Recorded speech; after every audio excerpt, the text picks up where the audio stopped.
Welcome to the Inspire to Invest podcast, where we're sharing stories from real estate investors and how investing has changed their lives.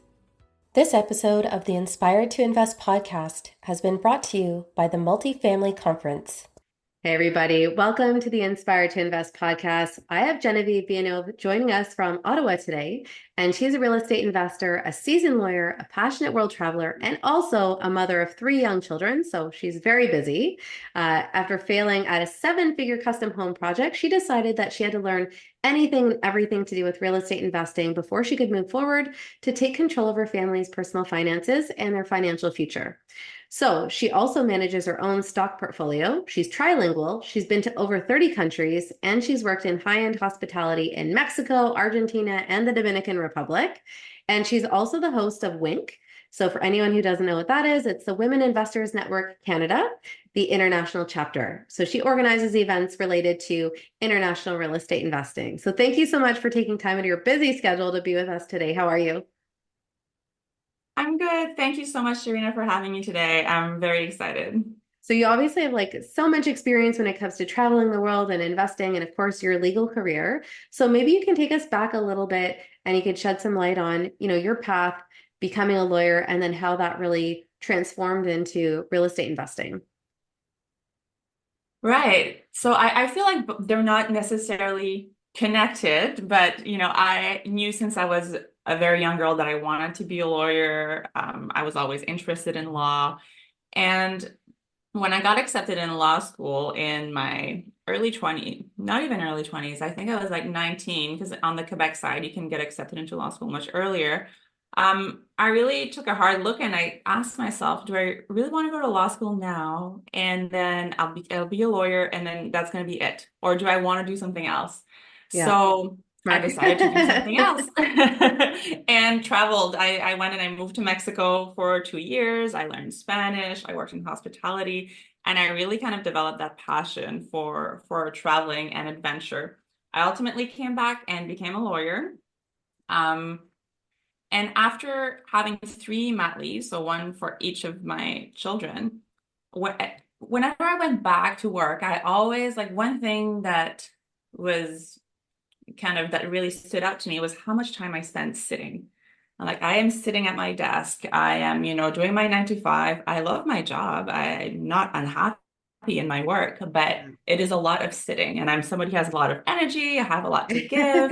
I want to always be moving. Yeah. And, so that's kind of where a bit of the, I don't want to say unhappiness, but looking for something more. Yeah. That's kind of where it came from. Yeah. No, that makes sense. So then where exactly did real estate investing come into the picture?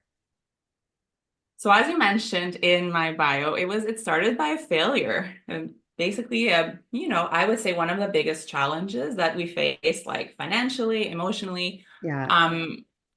In the pandemic, we decided to buy a lot in beautiful Chelsea, which is kind of in the outskirts of Ottawa. And we decided to build a custom home. So we really went all out.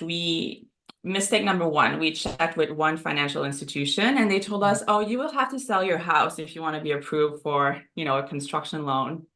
Yeah. So we went all out. We sold our house. We moved into a rental, moved our entire family, hired an architect, went through actually 3 separate architects before we found the one that we really liked, spent thousands of dollars, essentially did the land development because this land, it was a forested lot. It had no services. So, we got the surveying done. We got the septic engineer came over. We hired, project managers, designers, architects. So really we were all in. And then pandemic being what it was, and with, the cost of wood really going up, the cost of lumber, with, all the products being on back order, nothing was available. Yeah. Our budget, before we even started building, right before the permit stage, we took it all the way to the permit stage. And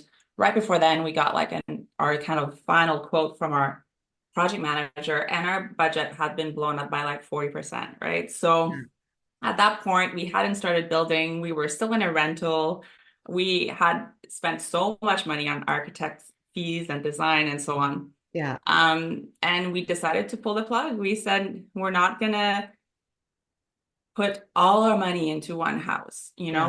We want to do something else. Yeah. So that was a really tough decision, and it felt at the time like a huge failure. Yeah. But despite that, I kept thinking this cannot all be for nothing. Like, I have Mhm. learned so much throughout this process. Yeah. This cannot be all for nothing. Yeah. And that's where kind of real estate investing Came about. started to come in my mind, Yeah. I mean, I basically. wouldn't say that you're the only person that's been through that. I mean, I have a real estate coach that bought two properties actually close to where I live. So it's kind of interesting that I went to see her when I was like 8.5 months pregnant. So I got to see them when they were like wood burning, like fireplaces that were powering these old cottages. And then she tore them down and built three custom homes.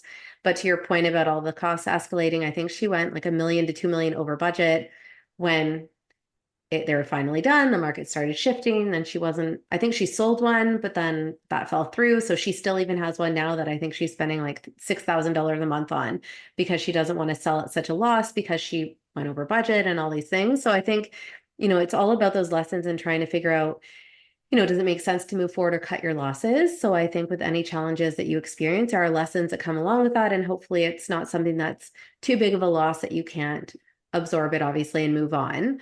So obviously you went through this really big experience.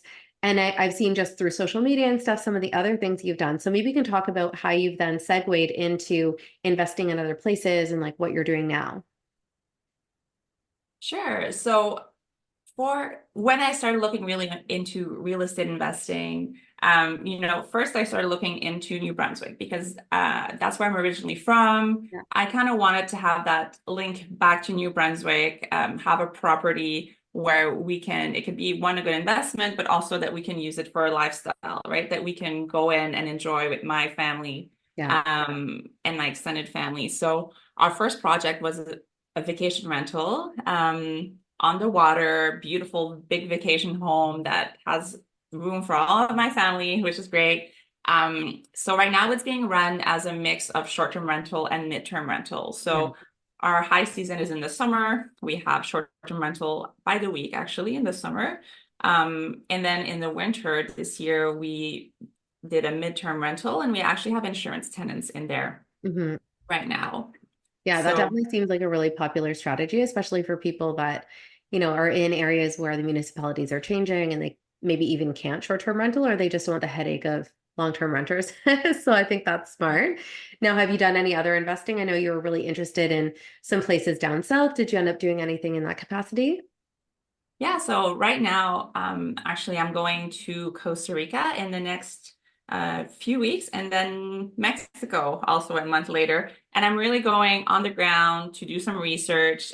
So that's the next project is Yeah. going to be vacation rental, somewhere that we can use it, again, as a lifestyle Yeah. rental for our family to go, but also to rent it out while we're not there. And the good thing about that is that the high seasons are and the low season are flipped, right? So Yeah. when it is high season in Mexico or Costa Rica, for example, in the winter, it is low season in my vacation rental in New Brunswick and vice Yeah. versa. So Yeah. that is a good way to mitigate the risks of having short-term rentals that have, a high and a low season. Yeah, no, I think that makes perfect sense. Now, for anyone that is listening or watching that could have an interest in buying in a tropical destination like that, can you talk a little bit about some of the complexities that they may face from like a legal structure or bank accounts and things like that, or just something that someone should really know before they decide to just spontaneously go and purchase a vacation renter or event rental in like Mexico or Costa Rica?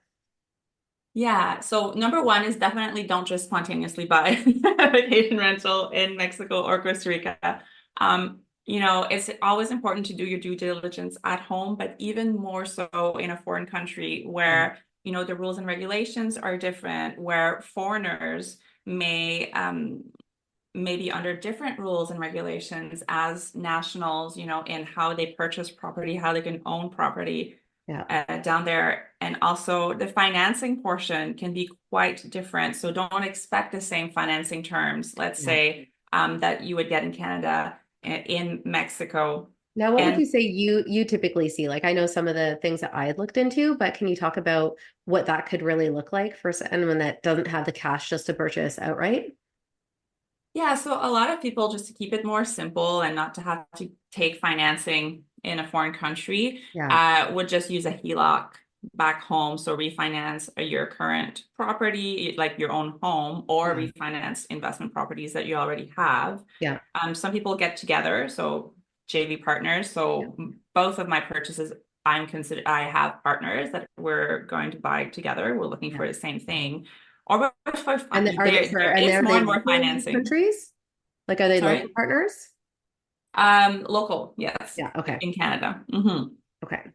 Yeah, in terms of financing abroad, so a lot of people are curious about that. Um, People used to say, "Oh, you need to buy cash in Mexico." It is still true that cash is the easiest way, but now because Mexico is experiencing such a big real estate boom, more and more financing options are becoming available. Yeah, That being said, the terms are quite different. You can get amortization for up to 30 years, but usually the interest rates will be much higher than what we're used to in Canada. yeah, Typically in Mexico, you will see probably, around 10, 11, even 12% yeah.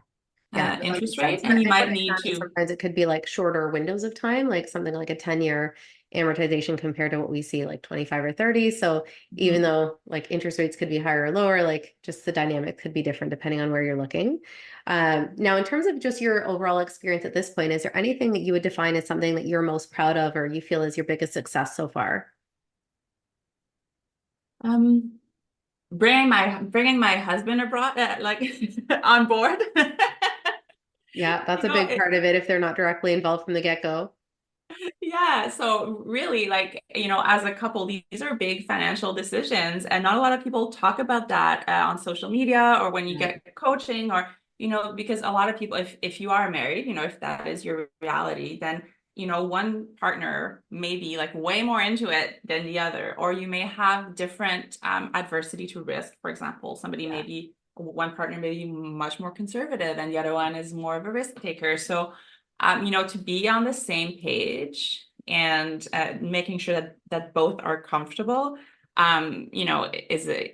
is a big challenge, but also is really important. And I always said to myself, like, because I'm the more risk, I take more risk. I want to go fast, but I always remind myself, like, I don't want to end up alone in my castle. Like, sure, I could build faster and I could, I could invest more, but what's more important is my partnership, right? And yeah, I want all these nice things, but together. So I kind of yeah, often have to like remind myself, like, it's okay. Like, we're yeah. in this together and it's not a race, right? Yeah, no, agreed 100%. I mean, even in my mastermind, there's a lot of couples.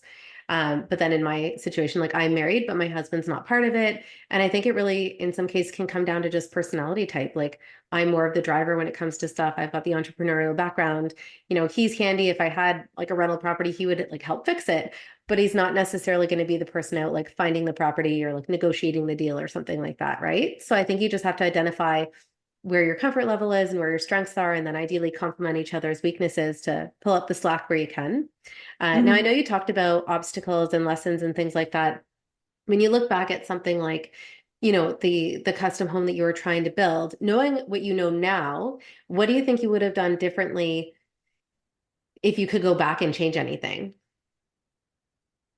Well, first, I definitely would not have sold my house. I would have checked more financing options, right? And now I know that just because you get a no at your first bank, it doesn't mean that, the second or third or fourth institution is going to give you the same answer, right? Yeah. So they I had no idea. I didn't know. I thought, well, they must use all the same calculations, right? Yeah. When Yeah. determining if they're going to finance your project. And Mhm. so that's a big lesson. And I've also brought that into now my real estate investing. And I made offers on like an eightplex, for example, last year. And it took us, knocking on maybe 4 or 5 different financial institutions before we got the financing that we wanted and we needed for Yeah. that unit. So, Yeah.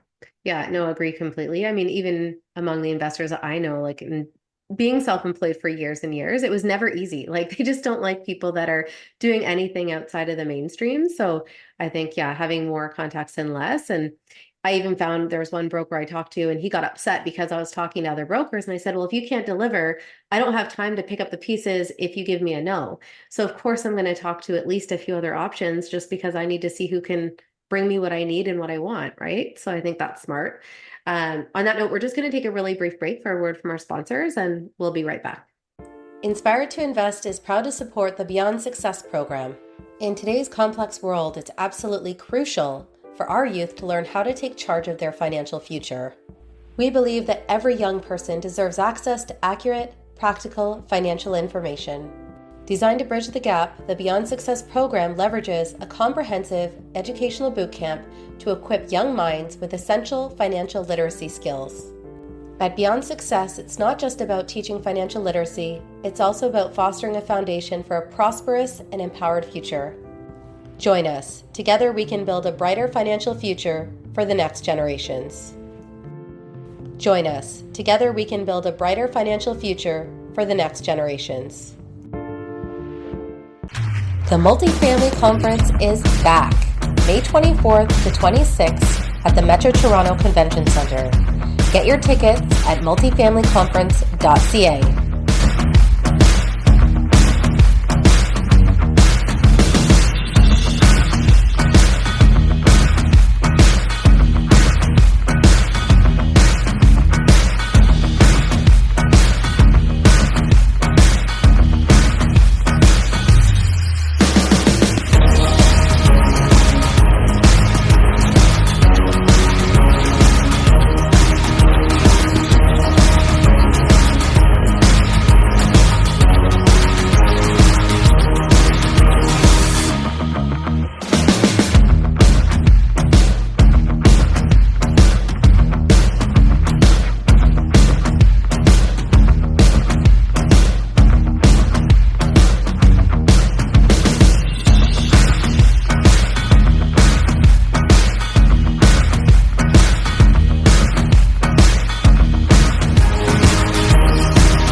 Thanks again for following along with this episode of Inspired to Invest.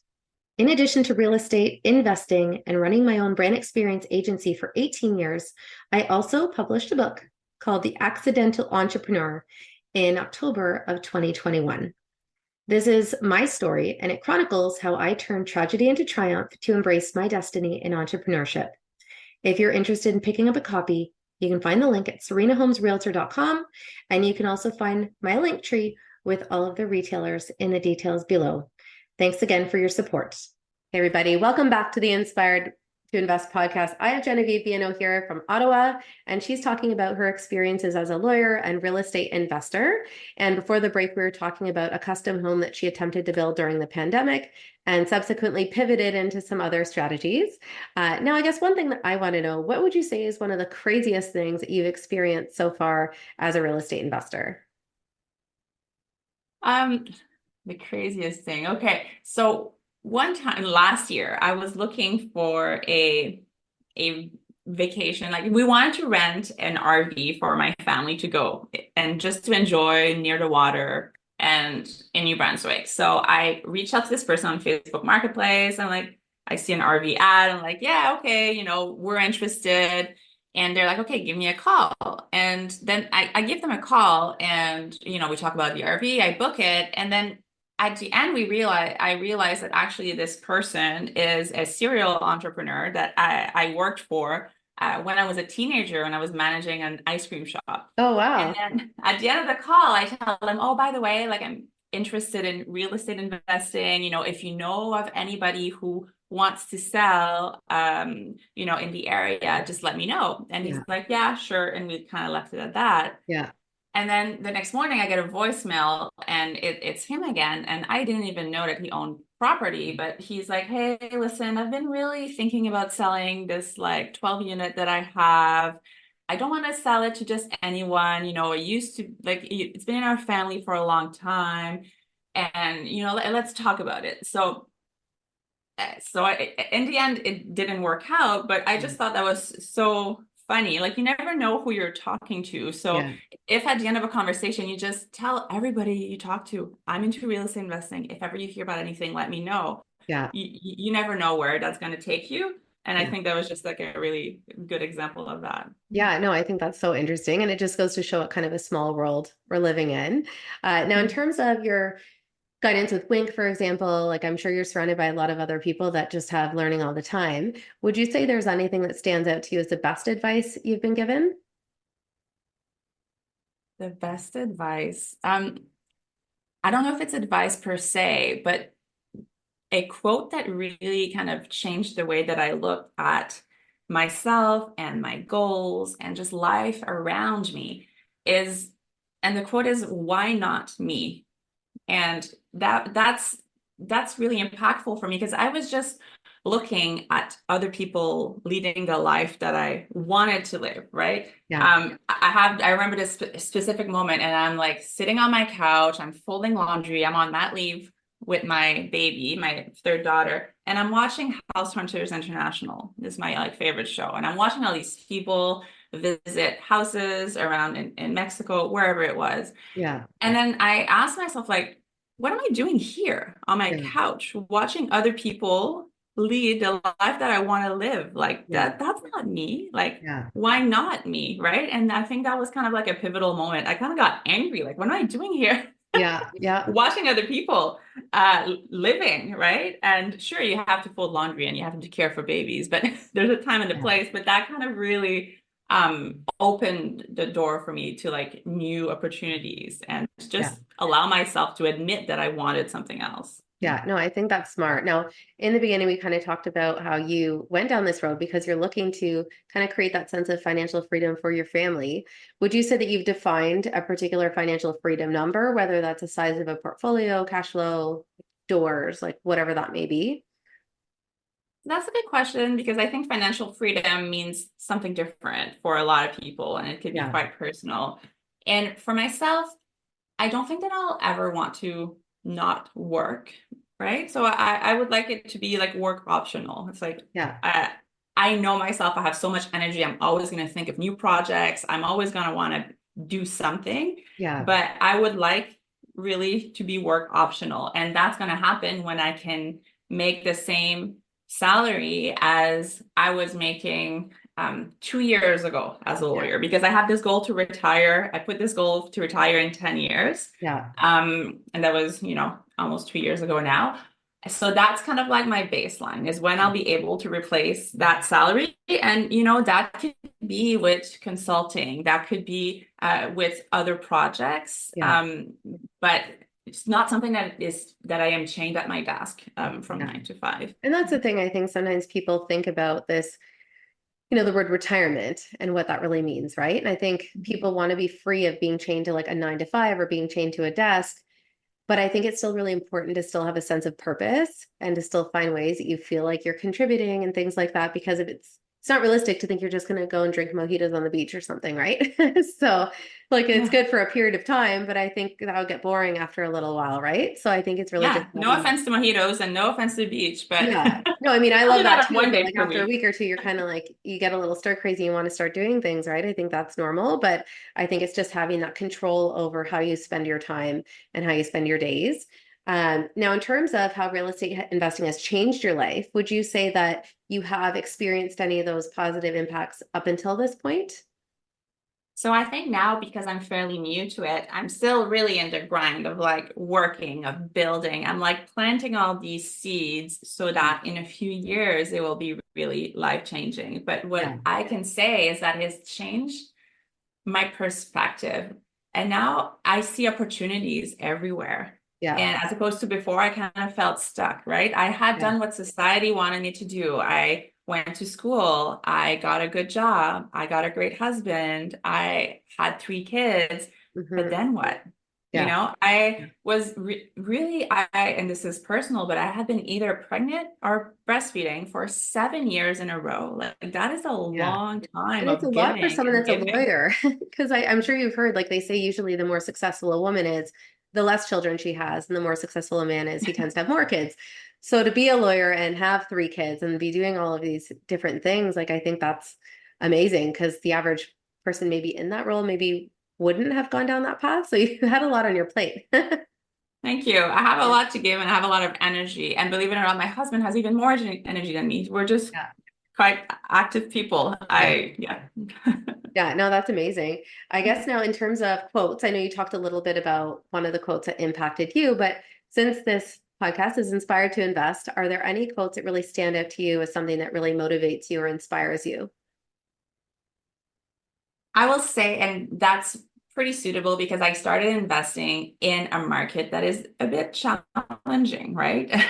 And to me, the quote, and it's a bit cliche, but I think it's true, and it's not timing the market, but it's time in the market. And that is Mhm. also true for depending on your strategy for investing in the stock market as well. Yeah. So this is not like a get rich quick thing, it really time will build the wealth and you have to give it time. Yeah. And I think if you can be successful in this market, then you can be successful in any market because you really have to be creative. Yeah. So I will say that. Yeah, no, I agreed. And patient. I feel like that's been a big thing I've seen with people in the last year, especially. Now, in terms of leaving off with any pearls of wisdom, is there anything you'd want to leave with the audience that could be watching or tuning in?